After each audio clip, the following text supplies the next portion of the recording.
నమస్తే. Welcome to you. నేను మీ రాజేష్. భూమి గుండ్రంగా ఉంది అన్నట్లుగానే సాగుతుంది తెలంగాణ రాజకీయం.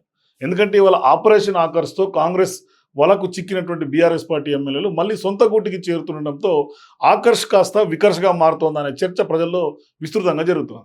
వాస్తవానికి బీఆర్ఎస్ ఎల్పీ విలీనం అంటూ చేసినటువంటి ప్రకటనలు కూడా ఇవాళ కాంగ్రెస్కు అయ్యే పరిస్థితి లేదు. అది కాంగ్రెస్కు షాక్ ఇస్తూ కొద్ది రోజుల క్రితం హస్తంపాటలో చేరినటువంటి Gadwal MLA Bandla Krishnamohan Reddy back to pavilion అన్నట్లుగానే ఇవాళ మళ్ళీ కారు పార్టీ ఎక్కేందుకు సిద్ధమవుతుండడంతో ఎన్నో ప్రశ్నలు ఇవాళ ప్రజల్లో తీవ్ర స్థాయిలో చర్చ జరుగుతున్నటువంటి పరిస్థితి. అంటే వాస్తవానికి కృష్ణమోహన్ రెడ్డి రూట్లో మరో 2-3 ఎమ్మెల్యేలు కూడా మళ్ళీ గులాబీ గూటికి వచ్చే అవకాశాలు ఉన్నాయనే ఊహాగానాలు కూడా పెద్ద ఎత్తున వినిపిస్తుంది. అంటే ఈ ఊహాగానాలనే నిజమేనా? వాస్తవానికి మరి జంపింగ్ చేసినటువంటి ఎమ్మెల్యేలందరూ కూడా పీచే మోడ్లో ఎందుకు వెనకకు వస్తున్నారు అంటే వాస్తవానికి దీనికి కారణాలు తెలిస్తే మాత్రం ఖచ్చితంగా అందరికీ మైండ్ బ్లాంక్ అవ్వాల్సిందే. పూర్తి స్థాయిలో అంటే ఒకప్పుడు సహజంగానే అధ్యక్షులుగా ఉన్నటువంటి వాళ్ళు లేకుంటే ఏఐసీసీలు అందరూ కూడా కండువాలు కప్పి తీసుకుంటుంటే కొంత గ్రౌండ్ లెవెల్ నుంచి కొంత తీవ్ర స్థాయిలో వ్యతిరేకత వస్తుంది. అంటే ఆపరేషన్ ఆకర్ష్కి షాక్ ఇస్తూనే బండ్ల కృష్ణమోహన్ రెడ్డి ఎవరైతే గద్వాల ఎమ్మెల్యే ఉన్నారో గోడకు కొట్టినటువంటి బంతిలో బీఆర్ఎస్ నుంచి ఎంత వేగంగా కాంగ్రెస్లో చేరారో అంత వేగంగా చడి చప్పుడు చేయకుండా తిరిగి సొంత గూటికి చేరిపోయారు బండ్ల. సో వాస్తవానికి కూడా బీఆర్ఎస్ పార్టీ ఎమ్మెల్యేలు చేర్చుకుని ఆ పార్టీకి శాసనసభలో కొంత ప్రతిపక్ష హోదా లేకుండా చేద్దామని సవాల్ విసిరినటువంటి కాంగ్రెస్ పార్టీకి ఈ పరిణామాలతో కొంత చెక్ పెట్టినట్టుగా అయింది.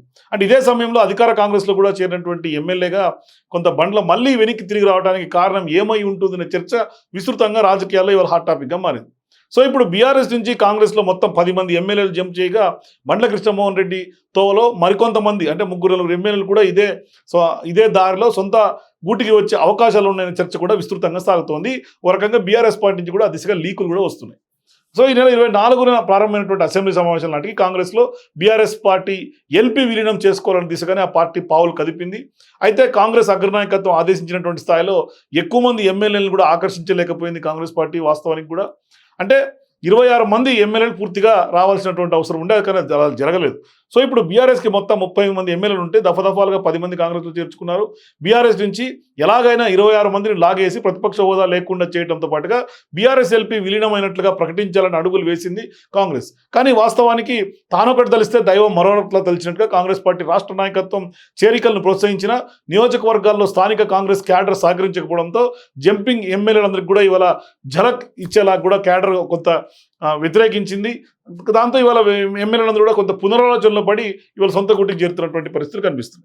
ఇదే విషయం ఖచ్చితంగా గద్వాల ఎమ్మెల్యే బండ్ల కృష్ణమోహన్ రెడ్డి పార్టీలో చేరిన నెల రోజుల్లోపే తిరిగి బీఆర్ఎస్ గుటికి చేరడం వెనుక ప్రధాన కారణం ఇదే అంటున్నారు కొంతమంది ఆయన క్లోజ్గా ఆయన సన్నిహితులందరూ కూడా. అంటే గద్వాల ఎమ్మెల్యే కృష్ణమోహన్ రెడ్డిని పార్టీలో చేర్చుకునేందుకు రాష్ట్ర నాయకత్వం ఎంతో ఆసక్తి కనపరిచినా ఆయన చేరికకు గద్వాలలో కాంగ్రెస్ నాయకులు ముక్త కంఠంతో వ్యతిరేకించారు.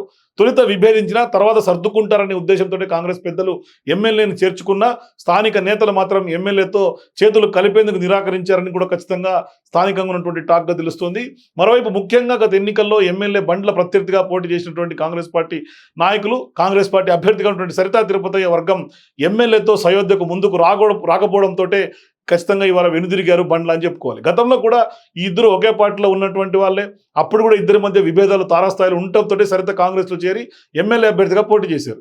ఇప్పుడు ఇద్దరు కూడా కాంగ్రెస్లో ఉండటంతో ఖచ్చితంగా పాత విభేదాలు మొదలయ్యే అవకాశాలు ఉన్నాయనే కారణంతో ఇవాళ 2 వర్గాలు కలవడానికి కొంత ఇష్టపడకపోవడంతో ఖచ్చితంగా బండ్ల తిరిగి వెనక్కి వచ్చారనే టాక్ కూడా కొంత ప్రధానంగా వినిపిస్తోంది. ఇక కృష్ణమోహన్ రెడ్డి దారిలోనే మరికొంతమంది పేర్లు కూడా ప్రధానంగా వినిపిస్తున్నాయి. ఇప్పుడు జగిత్యాల ఎపిసోడ్ కూడా మనం చూసాం ఈ మధ్య కాలంలోనే. అక్కడ జీవన్ రెడ్డి వర్గం పూర్తి స్థాయిలో ఉండే పరిస్థితి లేదు, ఇమిడే పరిస్థితి లేదు. దీంతో సంజయ్ కుమార్ వెనుదిరిగే అవకాశాలు ఉన్నాయని చెప్తున్నారు. ఇక పటాన్చెరు ఎమ్మెల్యేగా ఉన్నటువంటి గూడెం మహిపాల్ రెడ్డి కూడా అదే కోవలు ఉన్నది. ఎందుకంటే అక్కడ ఇప్పటికే కటా శ్రీనివాస్ గౌడ్, గూడెం మహిపాల్ రెడ్డి తాజాగా వచ్చాడు. మరోవైపు మొన్న ఎంపీ అభ్యర్థిగా పోటీ చేసినటువంటి నీలమ్మధు. ఇట్లా ముగ్గురు కూడా గతంలో ఒకే పార్టీ చెందినటువంటి ఇద్దరు ఇవాళ అందరూ కూడా అంటే ముగ్గురు కాంగ్రెస్ పార్టీలో ఉంటాం. ఒకే ఓవర్లో 3 కత్తులు ఇమ్మడవు కాబట్టి ఖచ్చితంగా గూడెం మహిపాల్ రెడ్డి కూడా వస్తారనే టాక్ ప్రధానంగా వినిపిస్తుంది. మరొకటి శేర్లింగంపల్లి ఎమ్మెల్యే గాంధీ కానీ అట్లాగే కాలే యాదయ్య కానీ ఇట్లా కొంతమంది వెనుతిరుగుతారు అనేది కూడా తెలుస్తుంది. మరోవైపు క్యాడర్ పూర్తిగా సహకరించలేదనే టాక్ ప్రధానంగా వినిపిస్తుంది. సో వీరందరికీ కూడా సీఎం రేవంత్ రెడ్డి సమక్షంలోనే వాస్తవానికి కూడా చేరిక జరిగినప్పటికి కూడా అక్కడ క్యాడర్ పూర్తి స్థాయిలో వ్యతిరేకించగా గూడెం మహిపాల్ రెడ్డి కానీ కాళ యాదవ్ కానీ ఆయా నియోజకవర్గంలో కాంగ్రెస్ కార్యకర్తల నుంచి చేదు అనుభవాలు కూడా వరుసగా వాళ్ళకి క్షేత్రస్థాయిలో ఎదురవుతున్నాయి కాబట్టి ఖచ్చితంగా వాళ్ళందరూ కూడా నీకొచ్చే అవకాశాలు ఉన్నాయనే చర్చ కూడా జరుగుతుంది. ఇక జగిత్యాలలో కూడా వాస్తవానికి సీనియర్ నేతగా ఉన్నటువంటి జీవన్ రెడ్డి సహాయ నిరాకరణలోనే ఇప్పటికి కూడా కొనసాగిస్తున్నట్టుగా తెలుస్తుంది. ఎందుకంటే ఏఐసీసీ బుజ్జగించినప్పటికి కూడా ఎమ్మెల్యే సంజయ్కి సహకరించట్లేదు. దీంతో సంజయ్ కూడా పునరాలోచనలో పడ్డారనే టాక్ కూడా వినిపిస్తోంది. మొత్తానికి గద్వాల ఎమ్మెల్యే బండ్ల కృష్ణమోహన్ రెడ్డి తిరిగి బీఆర్ఎస్లో చేరడం కాంగ్రెస్లో వాస్తవానికి గుబులు రేపుతోంది. ఒక రకంగా క్యాడర్ చేసినటువంటి ఈ పనికి ఖచ్చితంగా కలకలం కూడా కాంగ్రెస్ పట్ల మొదలైంది, కలవరం మొదలైంది. సో ఈ పరిస్థితి కొనసాగితే కొత్తగా ఎవరు కూడా ఏ ఎమ్మెల్యే కూడా పార్టీలోకి వచ్చే అవకాశం ఉండదని కూడా చాలా మంది విశ్లేషకులు కూడా భావిస్తున్నారు. కొంత వేవ్ కూడా తగ్గే అవకాశాలు ఉన్నాయి. మరోవైపు ఖచ్చితంగా కూడా రాష్ట్ర పార్టీ అంతరంగాన్ని నియోజకవర్గ స్థాయిలో నేతలు అర్థం చేసుకోకపోతే కష్టమనే అభిప్రాయం కూడా వ్యక్తమవుతుంది. కానీ వాస్తవానికి కూడా బీఆర్ఎస్ పార్టీ కూడా ఒక రకమైనటువంటి గేమ్ స్ట్రాటజీతోటే కొంత ముందుకు వచ్చింది.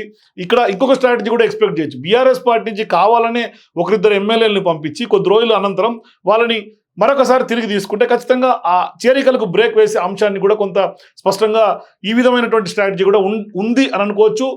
ఏదైనా జరిగి ఉండొచ్చు. కానీ వాస్తవానికి కూడా ఇట్లాంటి వ్యూహం ఏమైనా ఉందా అనే అనుమానాలు కూడా కొంతమంది విశ్లేషకులు వ్యక్తం చేస్తున్నారు. మరోవైపు క్యాడర్ నుంచి కొంత వ్యతిరేకత రావడం వల్లే కేవలం అంటే క్యాడర్ మూడుని గతంలో క్యాడర్ మీద పూర్తి స్థాయిలో కక్షలు కార్పణ్యాలతో కేసులు పెట్టి అనగదొక్కి జెండాలు మోసినటువంటి కార్యకర్తలు కానీ స్థానికంగా ఉన్నటువంటి లీడర్లు కానీ వాళ్ళ మాటలు పట్టించుకోకుండా అంటే వాళ్ళతో కనీసం సలహాలు సూచనలు తీసుకోకుండా కేవలం ఒంటెద్దు పోగడలతో చేరికలు ప్రోత్సహించి కేసీఆర్ చేసినటువంటి తప్పే ఇప్పుడు ప్రధానంగా రేవంత్ రెడ్డి చేస్తున్నాడనే ఒక చర్చ కూడా తెలంగాణ రాజకీయాల్లో ఉంది. సో ఇట్లాంటి సందర్భాల్లోనే క్యాడర్ పూర్తి స్థాయిలో వ్యతిరేకమవటం, వీరందరూ కూడా ఇవాళ పార్టీలు వెనక్కి వచ్చేసి సొంత గుట్టికి వస్తున్నారనే అంశాన్ని ప్రధానంగా తెర మీదకి వచ్చింది. పెద్ద ఎత్తున తెలంగాణ రాజకీయాల్లో చర్చనీయాంశంగా మారుతోంది. మీరు కూడా కాంగ్రెస్ పార్టీలో వచ్చినటువంటి ఎమ్మెల్యేలందరూ కూడా ఇవాళ తిరుగుబాటు, మరోవైపు తిరోగమనం దిశగా సొంత పార్టీలోకి రావడానికి కారణం ఏమై ఉంటుంది? మీ అభిప్రాయాలు కూడా కొంత కామెంట్ రూపంలో తెలియజేయండి. వీడియో నచ్చితే లైక్ చేయండి, మీ మిత్రులకు షేర్ చేయండి. For more videos please watch #.